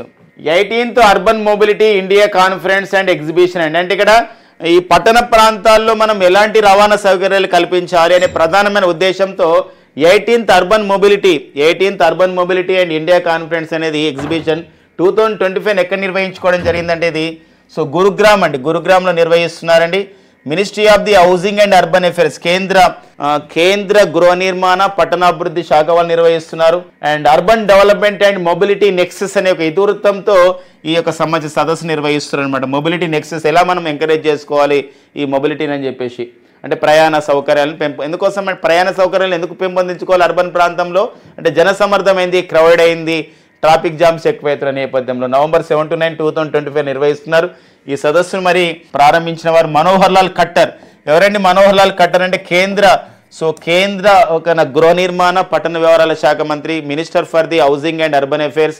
And one more important ఏంటంటే వీరు గతంలో మరి ఒక హర్యానా రాష్ట్ర మాజీ ముఖ్యమంత్రి అండి వీరు. మరి మనోహర్ లాల్ ఖట్టర్ ప్రజెంట్ ఈ మంత్రి పదవి చేపట్టారు కేంద్ర మంత్రివర్గంలో. సో ఇది మనకు ఒక హిందూలో వచ్చినట్టు అప్డేట్ అండి. Centre says right to vote is different from freedom of the voting. అంటే ఇక్కడ ఏంటంటే సో అందరికీ తప్పనిసరిగా ఓటుకు కల్పించాలని చెప్పేసి ఒక కేసు వేసారు సుప్రీంకోర్టులో. ఇలాంటి విషయంలో సో రైట్ టు ఓట్ అంటే ఇక్కడ మనకి ఏదైతే మనకు ఫండమెంటల్ రైట్స్ ఉన్నాయో ఇది ఒక ఫండమెంటల్ రైట్గా చేయండి ఓటు హక్కును వినియోగించుకునే విషయంలో అని చెప్పేసి. ఎందుకోసం అంటే సో 100% ఓటింగ్ జరగడం లేదు. 90% ఓటింగ్ కూడా కొన్ని ప్రాంతాలు జరుగుతుంది, కొన్ని ప్రాంతాలు జరగడం లేదు. అందుకోసమే ఇప్పుడు ఈ బీహార్లో ఎలక్షన్స్ అయినాయి. నిన్న ఫస్ట్ ఫేజ్ జరిగింది November 6, 2025. అప్రాక్సిమేట్లీ 65% అంటే 65% జరిగింది. దానికే ఇప్పుడు మనం ఏమని మన సంబంధించిన న్యూస్ వచ్చినాయంటే మొత్తం బీహార్లో ఇప్పటివరకు జరిగినటువంటి అత్యధిక పోలింగ్ ఇదే అని చెప్పేసి జరిగింది. కానీ మనకి 100% జరగాలి. అప్పుడే ఈ డెమోక్రసీ ఫ్రూట్స్ ప్రజాస్వామ్య ఫలాలు అనేది అందరికీ చేరుతాయి, నిజమైనటువంటి అభ్యర్థి గెలుస్తారనే ఒక వాదన ఉంది. ఈ క్రమంలోనే మరి ఒక association for the democratic reforms ఇలాంటి సంస్థలు కృషి చేస్తున్నాయి, ఏడీఆర్ లాంటి సంస్థలు. ఈ క్రమంలో ఈ సుప్రీంకోర్టులో ఇలాంటి కేసు వచ్చినప్పుడు సో మనకి కేంద్ర ప్రభుత్వం ఒక అఫిడవిట్ జారీ చేసింది, అఫిడవిట్ ఇచ్చింది అనమాట. అఫిడవిట్ అంటే మేము కేంద్ర ప్రభుత్వంగా ఈ నిర్ణయం తీసుకుంటామని. ఏంటని నిర్ణయం అంటే సెంటర్ సేస్ ఏంటంటే right to vote is different from the freedom of the voting. అంటే ఓట్ అనేది ఒక హక్కు అనేది ఒకటి, అండ్ ఓటుని స్వేచ్ఛగా వేయడం అంటే ఇక్కడ ఫ్రీడమ్ ఆఫ్ ది ఓటింగ్ అంటే ఓటుని స్వేచ్ఛగా వేయడం అనేది ఒక విషయం ఉంది, అండ్ రైట్ టు ఓట్ అని డిఫరెంట్. రైట్ టు ఓట్ అంటే ఖచ్చితంగా ఓట్ వేయాలి, ఫ్రీడమ్ ఆఫ్ ది ఓటింగ్ అంటే నీకు స్వేచ్ఛ ఇచ్చారు ఓటింగ్ విషయంలో అని చెప్పేసి ఒక అఫిడవిట్ ఇచ్చింది అనమాట. ఎవరు? గవర్నమెంట్ ఆఫ్ ఇండియా, సెంట్రల్ ప్రభుత్వం. ఏమని ఇచ్చింది? The representative of the people act 1951 1951లో మనకు ప్రజా ప్రాతినిధ్య చట్టం వచ్చింది. దీనిలోనే మన రూల్స్ అండ్ రెగ్యులేషన్ తీసుకొని ఎలక్షన్ కమిషన్ ఆఫ్ ఇండియా ఆ రూల్స్ అండ్ రెగ్యులేషన్ ప్రిపేర్ చేస్తుంది. ఈ క్రమంలో మనం చూడండి, ఈ క్రమంలో మనం చూసినట్లయితే సో మనకి ఈ క్రమంలో చూడండి ఇక్కడ మనకి సో ఏదైతే మనకి freedom of the voting is a species of the right of expression under the article 19 clause 1 class ఏలో ఒక భాగం అని చెప్పడం జరిగింది అనమాట. ఇక్కడ ఏంటంటే ఫ్రీడమ్ ఆఫ్ ది ఓటింగ్ అనేది ఏ స్పీసీస్ ఆఫ్ ది రైట్ అంటే ఫ్రీడమ్ ఆఫ్ ది ఓటింగ్ అంటే నువ్వు స్వేచ్ఛగా ఓటేసే విషయం ఏదైతే ఉందో అదొక రైట్ నీకు, అది expression under the article 19 clause 1 and clause A ప్రకారం కాన్స్టిట్యూషన్ అని చెప్పడం జరిగింది అనమాట. ఇది మనకి ఒక కరెంట్ పాలిటిక్ అంశంగా ఉపయోగపడే అంశం అండి. ఈ మధ్యకాలంలో right to vote, freedom of the voting విషయంలో ఏం జరిగింది, ప్రజాప్రాతినిధ్య చట్టం ఎప్పుడు వచ్చింది, ఇలాంటి విషయాలు చాలా ఇంపార్టెంట్. ఎందుకోసం అంటే ఎలక్షన్ కమిషన్ పైన వచ్చే ప్రతి అంశం కూడా ఇంపార్టెన్స్ మనం ఇవ్వాల్సినటువంటి అవసరం మనకు ఉంటుందండి. సో మరి ఎలక్షన్ కమిషన్ ఆఫ్ ఇండియానే ఒక కాన్స్టిట్యూషన్ బాడీ. మరి భారత రాజ్యాంగంలో 15వ భాగంలో ఎలక్షన్ కమిషన్ ఆఫ్ ఇండియా గురించి ఉంటుంది. 324 to the 329 ఆర్టికల్స్ అనేది ఎలక్షన్ కమిషన్ పైన మనకు చేస్తున్న నేపథ్యం. ఇటీవల కాలంలో ఎలక్షన్ కమిషన్ బీహార్లో ఈ ఓటర్ల మమ్ముర సవరణ సర్ అనేది విజయవంతం చేసింది. ఇప్పుడు దేశంలో 9 రాష్ట్రాలు 3 కేంద్రపాలిత ప్రాంతాలు మొత్తం 12 వాటిల్లో ఈ యొక్క సర్ అనేది ప్రోగ్రామ్ స్పెషల్ ఇంటెన్సివ్ రివిజన్ ఓటర్ల మమ్మర సవరణ కార్యక్రమం తీసుకొస్తున్న నేపథ్యంలో ఇది ఒక మరొక విషయంగా గమనించాల్సిన అవసరం ఉంది. ఇక నెక్స్ట్ వచ్చేసి మనకి ISRO chairman doctor V Narayana గారు సో ఒక సంబంధించిన డాక్టర్ వి నారాయణ గారు ఇచ్చినటువంటి ఒక స్టేట్మెంట్ అనమాట. ఏంటి ఆ స్టేట్మెంట్గా అంటే సో ఫ్రెండ్స్ గమనించండి, వెరీ సూన్ మనకి గమనిస్తే రీసెంట్గా నారాయణ గారు ఇచ్చినటువంటి ఒక సంబంధించిన ఇస్రో చైర్మన్గా వీరు సో ఎంతో ఘనతను సాధిస్తున్నారు. వెరీ రీసెంట్గా మన ఇస్రో కూడా నవంబర్ 2 2025 మన సతీష్ ధావన్ స్పేస్ సెంటర్ నుండి మన తిరుపతి జిల్లాలోని శ్రీహరికోటలోని సతీష్ ధావన్ స్పేస్ సెంటర్ నుండి LV-M3 M5 అనే ఒక రాకెట్ ద్వారా బాహుబలి రాకెట్ ద్వారా సో మనకి కమ్యూనికేషన్ శాటిలైట్ 03 దీనికి మరొక పేరు GSAT 7R అనే ఉపగ్రహాన్ని విజయవంతంగా పంపించడం జరిగింది. సతీష్ ధావన్ స్పేస్ సెంటర్లోని సెకండ్ లాంచ్ ప్యాడ్ నుండి ఈ ప్రయోగం చేయడం జరిగింది. సుమారుగా 4400 కిలోల పైన అనమాట సో ఉన్నటువంటి బరువు గల ఉపగ్రహాన్ని విజయవంతంగా చేయడం జరిగింది. ఈ క్రమంలో మనం చూసినట్లయితే మనం PSLV మన భారతదేశంలో ఈరోజు ఉపగ్రహాలు ఇంత సక్సెస్ అయినాయి మనం పంపించినట్టే PSLV కూడా one of the reason polar satellite launch vehicle. అందుకే దీన్ని మనం రేస్ ఆర్సెస్ ఆఫ్ ది ఇస్రో యొక్క రేస్ ఆర్సెస్ అని పిలుస్తామండి. రేస్ ఆర్సెస్ ఆఫ్ ది ఇస్రో దేని పిలుస్తామంటే ఇక్కడ PSLV ఇస్తాం. అదే మనకి SLV అండ్ ASLVని మనం వర్క్ ఆర్సెస్ అని పిలుస్తాం. మరి రేస్ ఆర్సెస్ ఆఫ్ ది ఇస్రో అయినటువంటి ఇస్రో రేస్ గుర్రాలైన PSLV మన ఇస్రో తయారు చేస్తుంది. కానీ మన భారతదేశంలో అంతరిక్ష రంగంలో కూడా ప్రైవేట్ రంగాన్ని ప్రోత్సహించాలనే ప్రధానమైన ఉద్దేశంతో సో మనకి ఇన్స్పేస్ అనే సంస్థ Indian national space promotion authorisation సెంటర్ను కూడా ఏర్పాటు చేయడం జరిగింది. ఈ క్రమంలో ఒక private firms to be unveiled in 2026 వచ్చే సంవత్సరంలో ప్రైవేట్ రంగంలో PSLV రాకెట్లు తయారు చేయబోతున్నాం. అంతేకాకుండా వాటి నుండి ఉపగ్రహాలు ప్రయోగించబోతున్నాం. ఇటు మోస్ట్ ప్రాబబుల్లీ ఫిబ్రవరి 2026లో జరగబోతుంది. ఈ యొక్క ప్రైవేట్ రంగంలో PSLV సంబంధించినటువంటి రాకెట్లని లర్సన్ టూబ్రో సంస్థ అండ్ మరి భారత ప్రభుత్వ సంస్థ అనే రంగ సంస్థ అంటే HAL బెంగళూరుకు చెందినటువంటి హిందుస్థాన్ ఏరోనాటిక్ లిమిటెడ్ వాళ్ళకి మేము బాధ్యత కూడా ఇచ్చాము, వారు కూడా తీసుకున్నారని చెప్పేసి ఇస్రో చైర్మన్ చెప్పడం జరిగింది. కాబట్టి ప్రైవేట్ రంగంలో PSLV రాకెట్లని HALతో కలిపి ఏ ప్రైవేట్ సంస్థ తయారు చేస్తుందంటే L&T లర్సన్ టూబ్రో అనే సంస్థ అనే విషయం గమనించండి. వెరీ వెరీ ఇంపార్టెంట్ విషయం అండి. ఈ కాగంటి ఇక్కడ ఇది కూడా ఒక రాజ్యాంగబద్ధ సంస్థ. భారత రాజ్యాంగంలోని 148 ఆర్టికల్ ప్రకారం ఏర్పాటు చేయబడే సంస్థ. Watchdog of the Indian public అకౌంట్స్గా భారత ప్రజా పద్దులని ప్రభుత్వ ఖాతాలని తనిఖీ చేసే సంస్థ. మరి కాగ్ అని చెప్పేసి అంటే కాగ్ అనగా controller and auditor general of India అంటామండి. Controller and auditor general of India అంటున్నాం. మరి controller auditor general of India అని చెప్పేసి అంటున్నటువంటి ఈ సంస్థ. సో మరి ఈ సంస్థ పనిభారం ఎక్కువ అవుతున్న నేపథ్యం, అందుకోసమే ఈ ఒక కాగ్ అనేది ఒక ప్లాన్ చేస్తుంది. CAG plans to create new cadres for more centralisation. మరి ఈ అధికార సంబంధించినటువంటి ఒక కేంద్రీకరణ మరింత కావాలి అంటే ఇక్కడ మనకు అధికారం అనేది సంబంధించినటువంటి ఒక సంబంధించిన ఆడిటింగ్ విషయంలో కానివ్వండి, మరింతగా మేము ట్రాన్స్పరెంట్ డెవలప్ చేసుకోవాలంటే మరికొన్ని క్యాడర్స్ ఆఫ్ పోస్టులు మాకు కావాలి, మరికొన్ని సంబంధించిన ఉద్యోగులు కావాలి. ఆ ఉద్యోగులలో మనం చూసినట్లయితే మనకు కొత్త క్యాడర్స్లలో మనం చూసినట్లయితే ఇండియన్ ఆడిట్ అండ్ అకౌంట్స్ డిపార్ట్మెంట్లో central revenue audit cadre and central expenditure audit cadre అంటే మీ రెండు సంబంధించినటువంటి క్యాడర్స్ని ఉద్యోగస్తులు మనం భర్తీ చేసుకొని చెప్పడం జరిగింది. ఇది వెరీ వెరీ ఇంపార్టెంట్ అండి. ఇటీవల కాలంలో కాగ్ తన పరిధిలోకి కొత్త కేడర్ ఉద్యోగాల్ని పిలిచేయాలని అనుకుంటుంది. ఆ సంబంధించినటువంటి ఉద్యోగాలు ఏంటంటే సెంట్రల్ రెవెన్యూ ఆడిట్ కేడర్ అంటే ఇది మనకు యూపీఎస్సీ వాళ్ళు నిర్వహిస్తారండి ఎగ్జామ్స్, కానీ ఇక్కడ కొత్త కేడర్స్ వస్తున్నాయి కాబట్టి అడిగే అవకాశం ఉంటుంది. ఫస్ట్ టైం అన్నమాట కాగ్ ఇలాంటి నిర్ణయం తీసుకుంది. కాగులో త్వరలో రాబోతున్నటువంటి కేడర్ ఉద్యోగాలు ఏంటంటే ఇక్కడ మనకి central revenue audit cadre and central expenditure audit cadre అనమాట. ఇది కొత్తగా మనకు ఆ విధంగా ఫిల్ చేస్తున్నామని చెప్పేసి ఒక సంబంధించినటువంటి నోటిఫికేషన్ ద్వారా చెప్పడం జరిగింది అనమాట. Central revenue audit cadre and central expenditure audit cadre. So విషయం గమనించండి, మనకి ఒక ఇంపార్టెంట్ అనేటువంటి విషయం. ఎందుకోసం అంటే ఇది ఒక రాజ్యాంగబద్ధ సంస్థ తీసుకున్న నిర్ణయం కాబట్టి. ప్రజెంట్ కాగు చైర్మన్ ఎవరున్నారంటే కొండ్రు సంజయ్ మూర్తి గారు, కేఎస్ మూర్తి గారండి. మన Telugu వారైనటువంటి Kondru Sanjay Murthy garu is the present controller and auditor general of ఇండియాగా పనిచేస్తున్న నేపథ్యం. ఇక నెక్స్ట్ వచ్చేసి మనకి ఒక ప్రైవేట్ సంస్థ, అమెరికా దేశానికి చెందిన ఒక ప్రైవేట్ సంస్థ టైటాన్ స్పేస్ ఇండస్ట్రీస్ అనే సంస్థ 2029లో మ్యాన్డ్ స్పేస్ మిషన్ అంటే ఒక మానవ అంతరిక్ష యాత్ర చేయబోతుంది. ఆ అంతరిక్ష యాత్రకి మన ఆంధ్రప్రదేశ్ చెందిన ఒక బాలిక ఎవరంటే కొంచెల కైవల రెడ్డి ఎంపిక కావడం జరిగింది అనమాట. అమెరికా సంస్థ చేపట్టబోతున్నటువంటి టైటాన్ స్పేస్ ఇండస్ట్రీస్ అనే సంస్థ చేపట్టబోతున్నటువంటి ఈ అంతరిక్ష యాత్రకి ఎన్నిక కాబడ్డ మన భారతదేశం చెందినటువంటి మన ఆంధ్రప్రదేశ్ చెందినటువంటి బాలిక పేరు ఏం పేరు అంటే అమ్మాయి పేరు కొంచెల కైవల రెడ్డి. సో మనకు పర్సన్స్ ఇన్ ద న్యూస్లో సైన్స్ అండ్ టెక్నాలజీ అప్డేట్లో కూడా ఉంటారండి. ఇక నెక్స్ట్ వచ్చేసి మరో వెరీ వెరీ ఇంపార్టెంట్ అప్డేట్ అండి. మనకి United Nations convention on the law of the seas ఉందండి. మనకి యుఎన్ క్లాజ్ అంటారండి.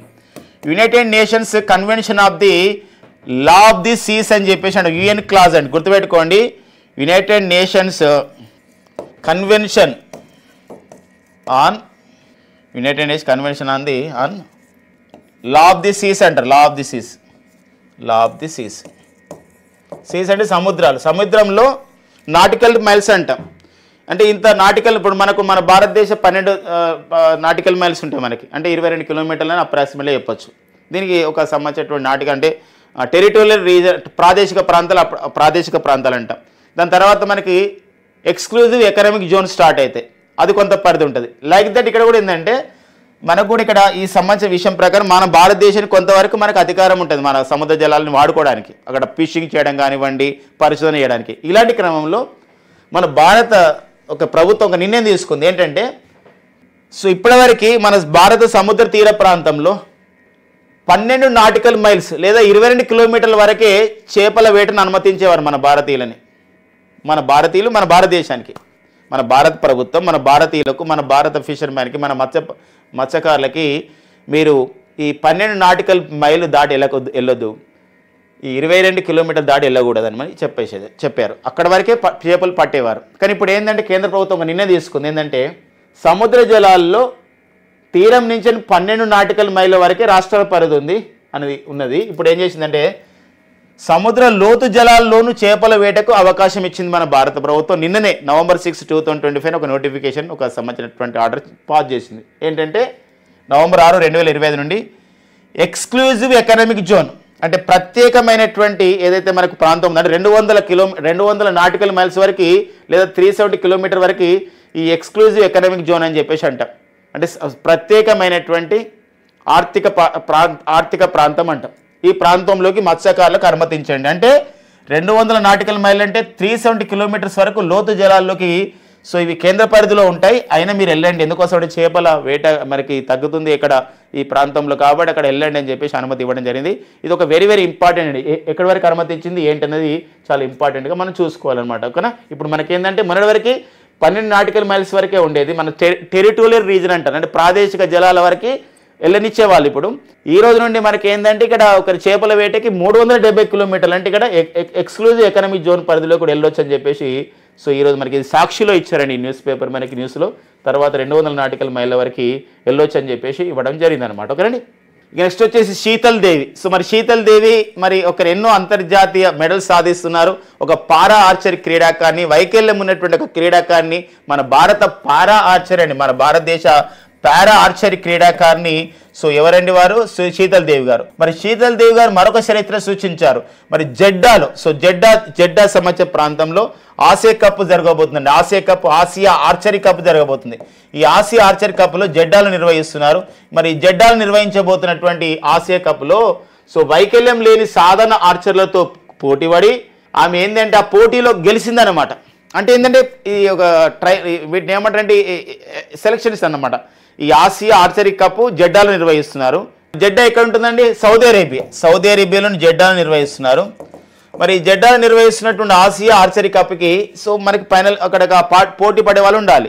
అందులో మన భారతదేశంలో ఉన్న అంటే ఆర్చరీ అంటే ఇది పారా ఆర్చరీ కప్ కాదు, మామూలుగా అందరూ పాల్గొనే కప్పు. అంటే ఆర్చరీ పారా కాకుండా మిగతా వాళ్ళు పాల్గొనే అంటే వైకల్యం లేని క్రీడాకారులు పాల్గొనే ఒక కప్పు.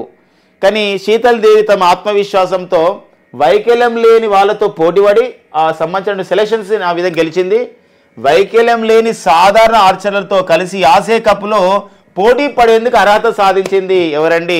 సో మన శీతల్ దేవి గారు అనమాట. సో ఇది ఒక మంచి న్యూస్గా ఉంది, మంచి కరెంట్ అఫైర్ అండి, వెరీ వెరీ ఇంపార్టెంట్ అనమాట శీతల్ దేవి గారు. సో మరి ఒకవేళ వారికి అక్కడ ఒక టైట్ ఏమన్నా ఒక మెడల్స్ వచ్చినాయి అనుకోండి, ఇంకా మరింత గ్రేట్గా మనం చెప్పుకోవచ్చు అనమాట. వారే చరిత్ర సృష్టించినటువంటి శీతల్ దేవి గారు. ఓకేనా. నెక్స్ట్ చూద్దామండి. 100 ఏళ్ల హాకీ అండి. సో మనకి ఈరోజు చాలా ఇంపార్టెంట్ రోజు అండి. Today is the very important day అనమాట. సో November 7 చాలా ఇంపార్టెంట్ డే. సో November 7 అనేది మనకు చరిత్రలో ఇంపార్టెంట్ అండి, కాంపిటేటివ్ పరంగా చాలా ఇంపార్టెంట్.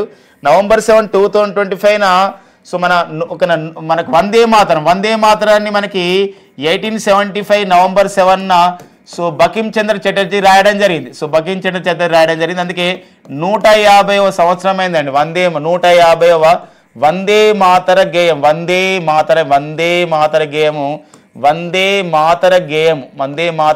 రచించబడి వందే మాతర గేయం రచనకి ఒక 150 సంవత్సరాలు అయింది November 7, 2025 నాటికి. మరి ఇదే November 7, 2025 ఇంకా ఏమైందంటే 1925 November 7 అంతర్జాతీయ హాకీ సమీక్ష అంటే federation of the international hockey వాళ్ళు మన హాకీ ఇండియాను లేదా హాకీ ఇండియా అంటే ఇండియన్ హాకీని గుర్తించడం జరిగింది. ఒక ఒక స్పోర్ట్స్గా ఒక ఆర్గనైజేషన్గా గుర్తించడం జరిగింది అనమాట. అది కూడా మనకి ఎన్ని సంవత్సరాలు అవుతుంది?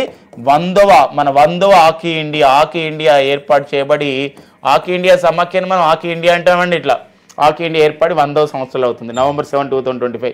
ఇదే రోజున మనకి నాసా అండ్ ఇస్రో కలిసి అభివృద్ధి చేసినటువంటి NASA ISRO synthetic aperture radar అంటాం, ఈ నైసర్ అని చెప్పేసి అంటాం. ఈ నైసర్ ఉపగ్రహం అనేది ఈ రోజు నుండే పని ప్రారంభించబోతుంది. సో మరి జూలై 30 2025 విజయవంతంగా మన సతీష్ ధావన్ స్పేస్ సెంటర్ నుండి విజయవంతంగా పంపించినటువంటి ఉపగ్రహమే NASA ISRO synthetic aperture radar GSLV F-16 ద్వారా పంపించాం.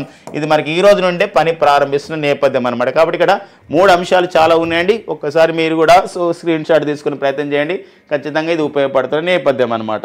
మరి ఈ విషయంలో చూసినట్లయితే ఈ 100 ఏళ్ల హాకీ ఇండియా November 7, 1925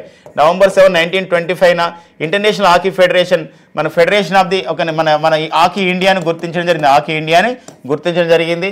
సో ఆ విషయం గమనించినట్లయితే మన ఒలింపిక్ క్రీడల్లో 1928 నుండి 1956 వరకు కూడా 6 ఒలింపిక్స్ స్వర్ణాలు, తర్వాత మొత్తం 8 ఒలింపిక్స్ స్వర్ణాలు 1964లో 1980లో ఇలా మొత్తం 6 + 2 ఒలింపిక్స్లో మనం 8 గోల్డ్ మెడల్స్ సాధించడం జరిగిందండి. 8 గోల్డ్ మెడల్స్ సాధించి సో గొప్ప సంబంధించినటువంటి మన భారత ఒలింపిక్ హాకీ టీంకి ఎంతో గుర్తింపు అనేది రావడం జరిగిందనమాట.